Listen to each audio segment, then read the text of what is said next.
በስመ አብ ወወልድ ወመንፈስ ቅዱስ አሐዱ አምላክ አሜን። በማለዳ ምሕረትን እንጠግባለን፣ በዘመናችን ሁሉ ደስ ይለናል፣ ሐሴትም እናደርጋለን። መዝሙረ ዳዊት ምዕራፍ 89 ከቁጥር 90 እስከ 14። በቅድሚያ የመጀመሪያውን ቀጽ አንድ መጽሐፌን አንብበው አስተያየታቸውን በአካል በደብዳቤ በስልክ ያቀረቡልኝን የላኩልኝን ወገኖቼን በሙሉ በእግዚአብሔር ስም ላመሰግናቸው እወዳለሁ። በመጽሐፉ አማካኝነት ብዙዎች ውስጣቸውን የተደበቀውን የርኩሳን መናፍስትን አሰራር ተረድተው በእግዚአብሔር እርዳታና እገዛ ጠላታቸውን በመዋጋት ሕይወታቸውን ከዲያብሎስ የጽልመት ዓለም ለማላቀቅ ጥረት እያደረጉና በማድረግ ላይ መሆናቸውን ገልጸውልኛል። የኔ ዓላማና ፍላጎትም በዋናነት ይህ ነው። ሰዎች መጽሐፉን አንብበው የመንፈስ ጠላታቸውን አውቀው በጌታችን በመድኃኒታችን በኢየሱስ ክርስቶስ አስተምሮት በመለወጥ እና በመቀደስ ዲያብሎስን ተዋግተው በማለዳ መያዛቸው አብቅቶ ሊያሸንፉትና ታላቁ የእግዚአብሔርን የማዳን ኃይሉን ሲታደጋቸው ማየት ነው። መጽሐፍ ቅዱስ በመዝሙር ምዕራፍ 39 ከቁጥር 7 እስከ 4 ላይ ማዳንህን የሚወዱ ሁሉ እግዚአብሔር ታላቅ ነው ይበሉ ይላል።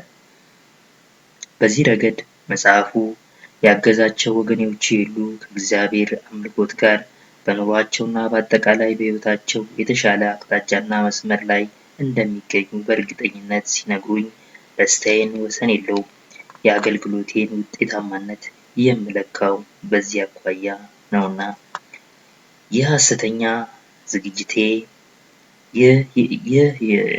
ሁለተኛው ዝግጅቴ ደግሞ እንደተለመደው ከመጽሐፍ ቅዱስ ትምህርት ጋር በመናፍስቱ እጅግ ዘመናዊ፣ ውስብስብ፣ ስውርና ረቂቅ ጠባያት ላይ በማተኮር ያለፈውን ስራ ላቅ በማድረግ የቀረበ ነው።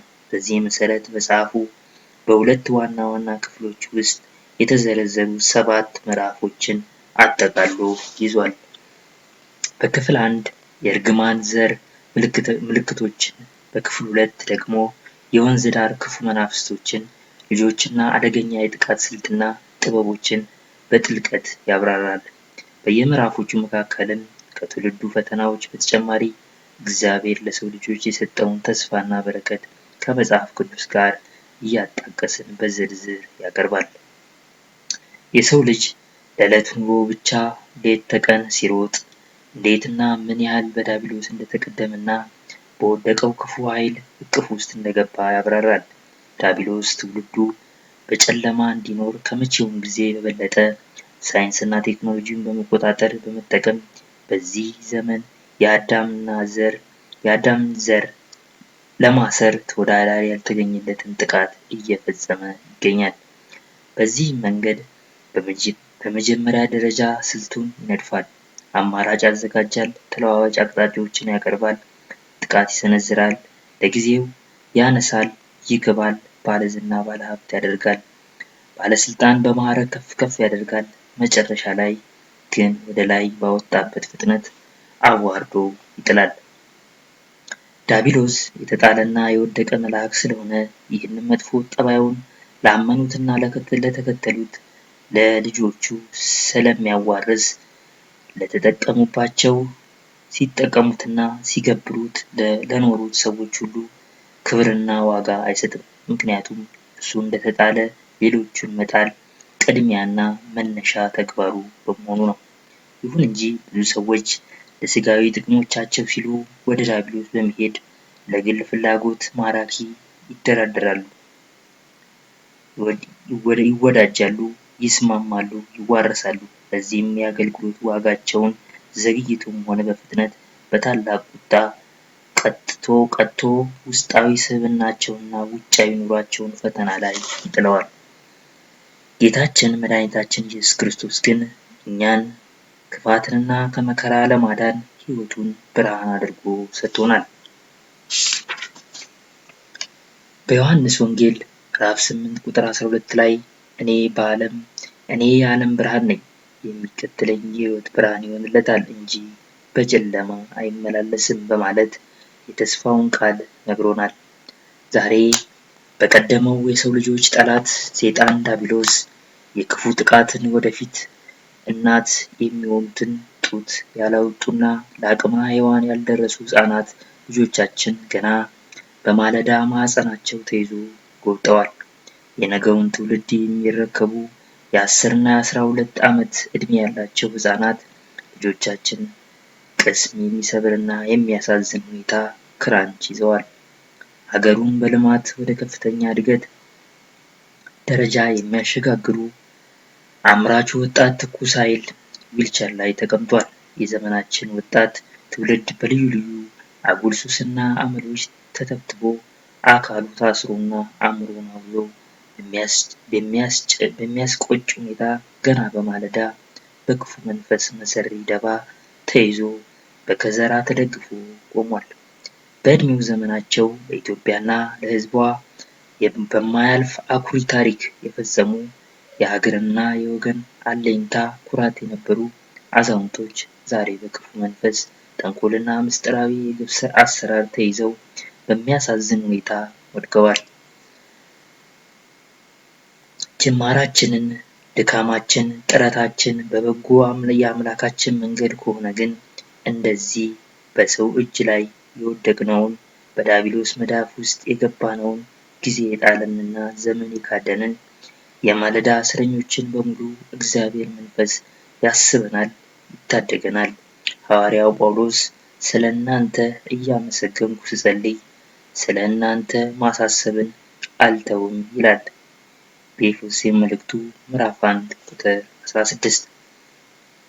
አምላካችን እኛን ሊያስበንና ሊመለከተን የሚችለው ግን በእግዚአብሔር አምልኮት ስንታደስና ስንበረታ፣ በትጋት ስንጸልይ፣ ለእግዚአብሔር ስንንበረከክ፣ በቤቱ ውስጥ በጸጋው ሙላት፣ በፍቅር፣ በሰላም፣ በጽድቅና በምስጋና ስንመላለስ ብቻ ነው።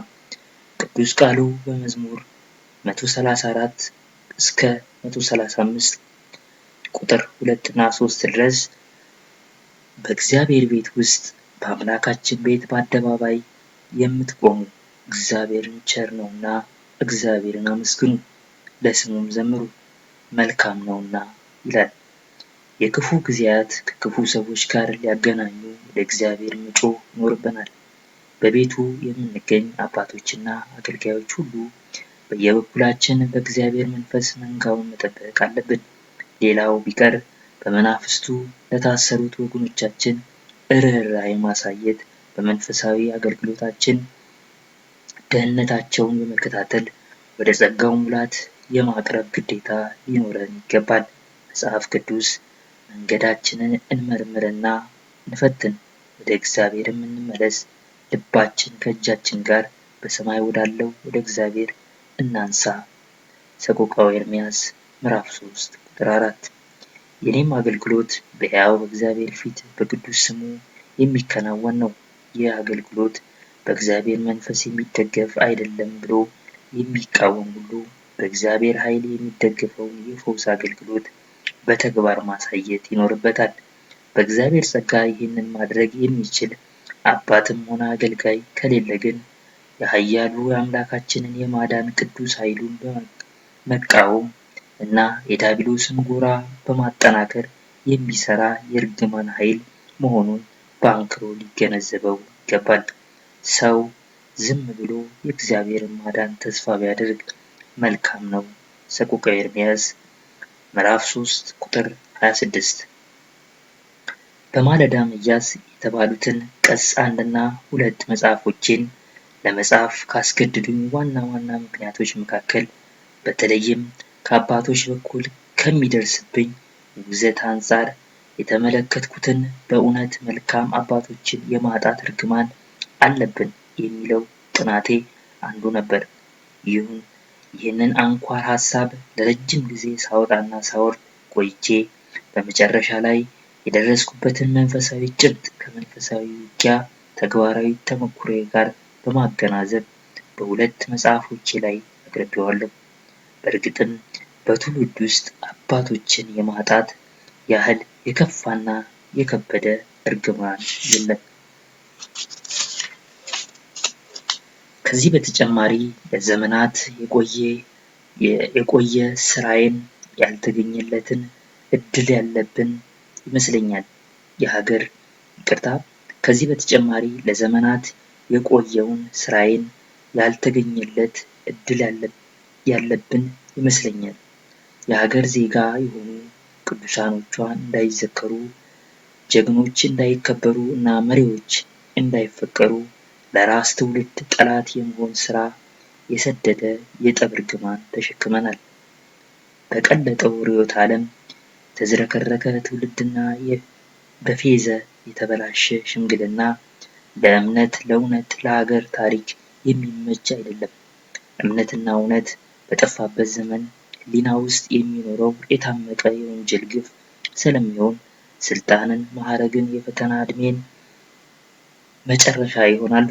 ቋንቋና ንግግርም ነውርና ማስነወርን የለመደና የራሱን ጠባይ ያደረገ ትውልድ እንዲጋሽብ ምክንያት መሆኑ ሌላው ትልቁ ውድቀታችን ነው። መካን በዘመኑ ሁሉ የማይከናወንለት ሰው ብላችሁ ጻፉ። ሰቆቃወ ኤርምያስ ምዕራፍ 22 ቁጥር 30።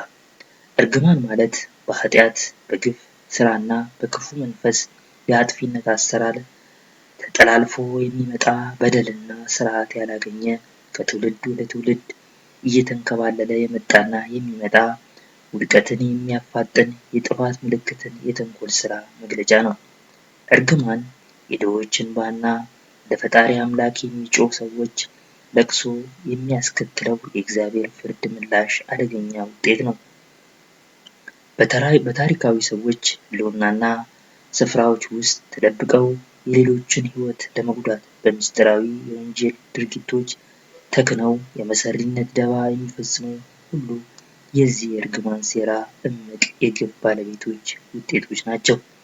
በዚህ ቅጽ 2 መጽሐፌ ውስጥ ስለ እርግማን መንፈሶች በስፋት የቀረበ ቢሆንም በአጥፊና ጠፊ መካከል ያለው መካካድና ጥላቻ ወደ ደም ማፍሰስና የግፍ ግድያ መለወጥን ማደግ የእርግማን ዘር አንዱ ዋነኛ ምልክት ሆኖ እናገኘዋለን።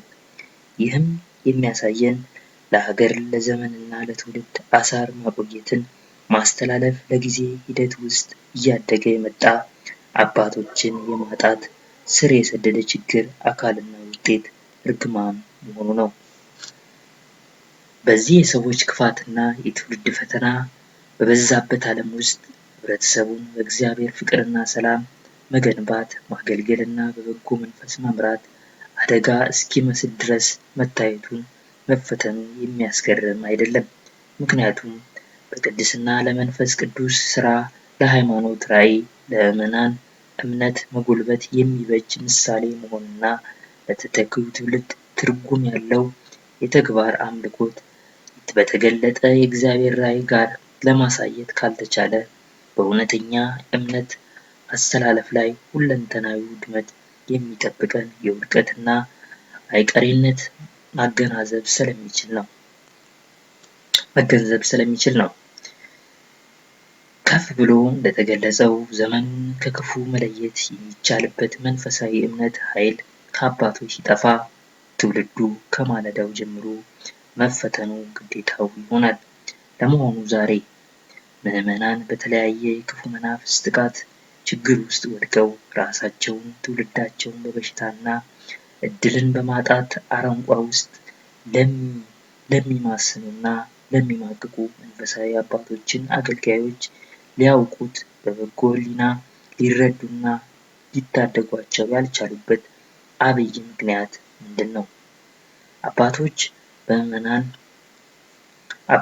በምዕመናን ልጆቻቸው ላይ የመናፍቃን የመንፈስ ወረራ፣ የክህደትና የነቀፋ ትምህርት ሲካሄድ፣ ከግለሰብ እስከ ቤተሰብ እምነት ሲፈራርስ፣ በቤተ ክርስቲያን የጣዖት ስም የሚሰጡ ልጆች እየጨመሩ ሲመጡ፣ የመናፍስት ጥቃቶች ከእናት ማህፀን ጀምሮ ገና በጠዋት ሲበረቱ፣ ጠንቋይና አስማተኛው በገጠርና በከተማ እኔ አውቅልሃለሁ እያለ ህዝቡን እያወከውና በሟርትና በአፍዛ ደንግስ ስድብና ታታሪውን ሰራተኛ ጠፍንጎ በማሰር እንዳይንቀሳቀስ አድርጎ በእርግማን መንፈስ ሲጥሉት አባቶቻችን የት ነው ያሉት?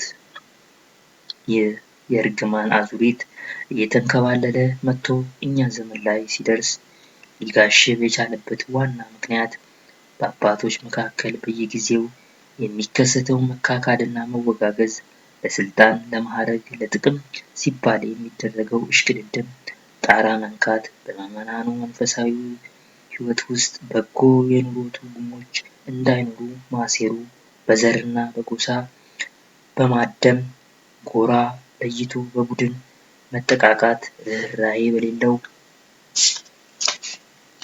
የጭካኔ መንገድ ሌላውን ለሞት አሳልፎ መስጠት፣ አባትነት አስመሳዮችን በክፉ ወሬኞች፣ በአሾክሻኪዎች፣ በአስማተኞችና በጉበኞች መከበብና ራሱ አባትነት ከጅምሩ በእርግማን ውስጥ ተተብትቦና መገኘቱን አለማወቅ ወዘተ ሁሉ አባቶችን እምነት የሚጠይቀውን የቅድስና ዋጋ ለመክፈል ባለመቻላቸው የተፈጠረና ከፍተኛ ቦታ የያዘ ጉዳት ሆኖ ትውልዱ በእርግማን መንፈስ የመታሰሩ ዕድሉ የሰፋ እንዲሆን በር ከፍቶለታል። በእኔ አገልግሎት እንቅፋት የሆነው ይህ እውነተኛ አባቶችን የማጣት ችግር ነው።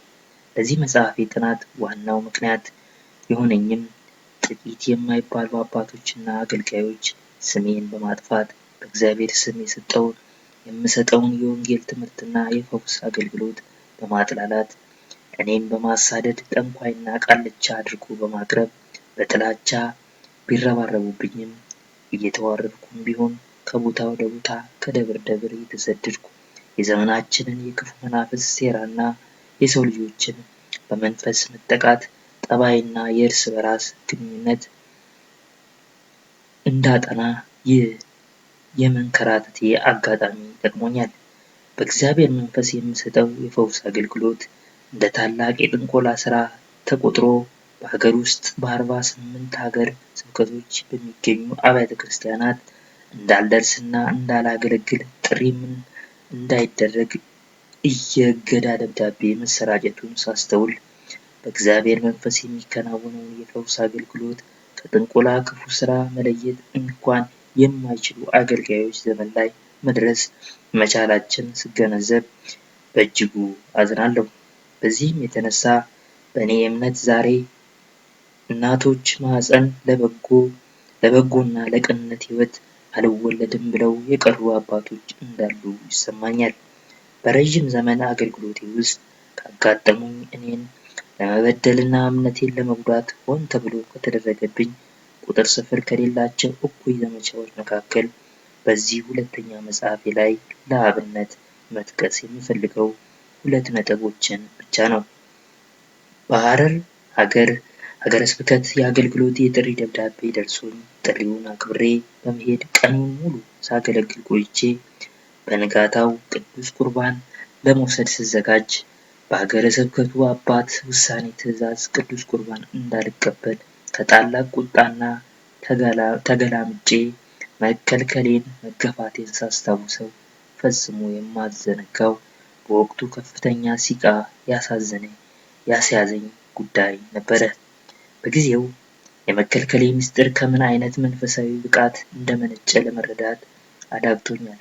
ከምንም በላይ ግን ይህ ተቃራኒ እርምጃን ድርጊትን የሚያመለክት ምዕመናንን አገልጋዮችን ከክርስቶስ ሥጋና ደም የሚለይ አባትም ዘመን ላይ መድረስ መቻሉን በትውልዱ የወደፊት እምነት ጉዞ ላይ መንፈሳዊ ውድቀት የተጋረጠበት መሆኑን የሚያስገነዝብ ነው። በተመሳሳይ በአዲስ አበባ ሀገረ ስብከት በሚገኘው አንድ ደብር ውስጥ እንደ ጠንቋይ ቃልቻ ተቆጥሬ በደብሩ አለቃ ቅዱስ ቁርባን እንዳልወስድ ታግጃለሁ። ይህ ዋናና ከብዙ ጥቂቱ በእምነቴ ላይ የደረሰ የበደልና የግፍ ታሪክ ነው። እንዲህም ሆኖ የብዙዎችን ጥላቻና የቅዋሜ ኃይል በእምነቴ ላይና ለምዕመናን ከምሰጠው አገልግሎቴ አላዳገተኝም። በዚህም ረገድ ኃያሉን አምላክ እግዚአብሔርን ስለያዝኩኝ መቼም ቢሆን ጥላቻን ለመቋቋም የምከፍለው ዋጋ አይከብደኝም፣ አያስኮርፈኝም። በእግዚአብሔር ኃይል በማከናውነውና የትምህርትና የወንጌል የፈውስ አገልግሎት፣ ዓይን ሲበራ፣ ጎባጣ ሲቀና፣ አንካሳው ድጋፉን ጥሎ ሲሮጥ፣ የወደቀው ሲነሳ፣ የታመመው ሲድን፣ የተበተነው ሲሰበሰብ፣ የፈረሰው ሲገነባ፣ ያለመነው ሲያምን፣ ከሀገር ውስጥ እስከ ውጭ ዓለም ድረስ የሰው ዘር ሳይለይ ከሕፃን እስከ አዋቂ አባቶች እናቶች ጨምሮ ሳይንቲስቶች ሳይቀሩ ሲፈወሱና ወደ እግዚአብሔር ተመልሰው ወደ ቅዱስ ቁርባን ሲወስዱ የቤተ ክርስቲያን የልማት ሥራ በማፋጠን በኩል በአዲስ አበባ ልዩ ልዩ ከፍተኛ የግንባታ ሥራዎችን በአጭር ጊዜ ውስጥ በማጠናቀቅ የሚታዩና የደመቀ ክንውንን በምዕመናን ድጋፍ እንዲሰሩና ለሀገረ ስብከቱ የልማት እድገት የሚያግዝ ከ120 ፈሰስ በተገቢው ጊዜና ሰነድ እንዲደርስ በማድረግ ያከናወንኩላቸው ወሳኝ ጥረቶች ሁሉ ተደምስሰው አጭበርባሪ በሚል የእርግማን ደብዳቤ ትልቁ ሽልማት ሆኖ መገኘቱ እጅጉን ያሳዝኛል። ከዚህም አልፎ ተርፎ መልካም ስራዬን ጥላሸት በመቀባት በተለያዩ ኢንተርኔት ድረገጾች ላይ በማሰራጨትና በጎውን ቀናውን ለማስተዋል አቅም ባነሰው ጋዜጠኛና መጽሔተኞች ላይ መዘባበቻ መሆኔ ያስገርማል። ለብዙ ሺህ ዘመን ሕዝብ ወንጌልን በማስተማር ከክርስቶስ ጸጋ ሕዝብ ሲድንና ሲፈወስ ቤተ ክርስቲያን በሕዝብና በልማት ሥራ ስትቀድም የካህናት ዕለት ኑሯቸው እንዲሟላ ላደረኩት ጥረትና የማያቋርጥ ድካም ከገጠር እስከ ከተማ ከ400 በላይ አብያተ ክርስቲያናትን አገልግዬ ለብዙዎቹ አባቶች በመታዘዝ በጥሪያቸው ደርሼና በችግራቸው ሁሉ ተሳትፌ አንድ ትልቅ መድብል መጽሐፍ የሚያክል የጥሪና የምስጋና የምስክር ወረቀት ተሸክሜ እያለ በግልጽ አጭበርባሪነት ስም ቢለጠፍብኝም ምንም አላስደነገጠኝም። በዚህም በኩል በጣም ያስገረመኝ ጉዳዩን ግን በአንድ ወቅት አገልግሎቴን ደግፈው የምስጋና ወረቀት የጻፉልኝ አባቶች ሳይቀሩ የትናንት ርዕሳቸውን ክደውና ተመልሰው የውግዘቱ አካል ሆነው መገኘታቸው ነው። ይህም ሆነው ያን ሁሉ መከራ አሳልፌ ሃይማኖቴን የሚነኩ የግፍ ምስጢሮችን ወደ ጎን በመተው በመበደሌ ምክንያት እልከኛ ሳልሆን ራሴን ጠብቄ በትዕግስት በጌታዬ በኢየሱስ ክርስቶስ የመንፈስ ጽናት በመደገፍ ከብዙ ድካም በኋላ በማለዳ መያዝ የተባለውን ቀጽ 2 መጽሐፌን ለወገኖቼ ሳይቀር ከፍተኛ ደስታ ይሰማኛል። ነገም በፈውስ አገልግሎቴ ምክንያት ስደት፣ ጥላቻ፣ ውግዘት ይቀራል ብዬ አልጠብቅም። ስለዚህ መጽሐፍ ቅዱስ በጢሞቴዎስ መልእክቱ ምዕራፍ 3 ቁጥር 12 ላይ በእውነትም በክርስቶስ ኢየሱስ እግዚአብሔርን እየመሰሉ ሊኖሩ የሚወዱ ሁሉ ይሰደዳሉ፣ ነገር ግን ክፉዎችና አታላዮች እየሳቱና እያሳቱ በክፋት እየባሱ ይሄዳሉ ብሏልና። በአጠቃላይ ዘመናችን፣ ኑሯችን፣ ሕይወታችን፣ ጉዟችን፣ ትምህርታችን፣ ሀብታችን፣ ጤናችን ወዘተ ሁሉ ጥሩ እንዲሆን እግዚአብሔር አስቀድሞ አመቻችቶልናል። መልካም መንገዱን አሳይቶናል። ይህ እግዚአብሔር ለእኛ ልጆች የሰጠን በረከትና ለሰው ልጆች ያለው ፍቅር የገለጸበት ተስፋ ነው። ከኃያሉ አምላካችን መንገድ በተቃራኒው ተጉዘን የምናመጣው መዘዝ ግን ፈተና ነው። ከዚህም በኋላ ዘመኑም ትውልዱም የፈተናና የመከራ ይሆናል። ሰዎች ራሳችን ዲያብሎስን ጠርተን እስካልሄድን ድረስ እግዚአብሔር ለክፉ አሳልፎ አይሰጠንም። እናንተ እግዚአብሔርን የምትፈሩ ሆይ ቸርነቱን ደጅ ጥኗት፣ በመከራም እንዳትወድቁ ከእርሱ አትራቁ። መጽሐፈ ሲራክ ምዕራፍ 2 ቁጥር 7። በመሆኑም የእግዚአብሔር አምላክ የተስፋውና ቃል ጠብቀውና ፍቅሩ ፈተናችንን መከራችንን ያስወግድልን፣ ኃጢአታችንን በይቅርታው ያስተሰርይልናል፣ የጠላቶቻችንን የክፋትና የጥፋት መንገድም ይዘጋል። በምሕረቱ በኩል የማለዳ እስረኝነታችንን ያበቃል። እግዚአብሔር ያድናል። እግዚአብሔር የታሰሩትን ይፈታል፣ የወደቁትን ያነሳል። የጌታችን የመድኃኒታችን ኢየሱስ ክርስቶስ ክቡር ጸጋውና በረከቱ ከሁላችን ጋር ይሁን። አሜን። በመልአከ መንክራት ግርማ ወልደሙ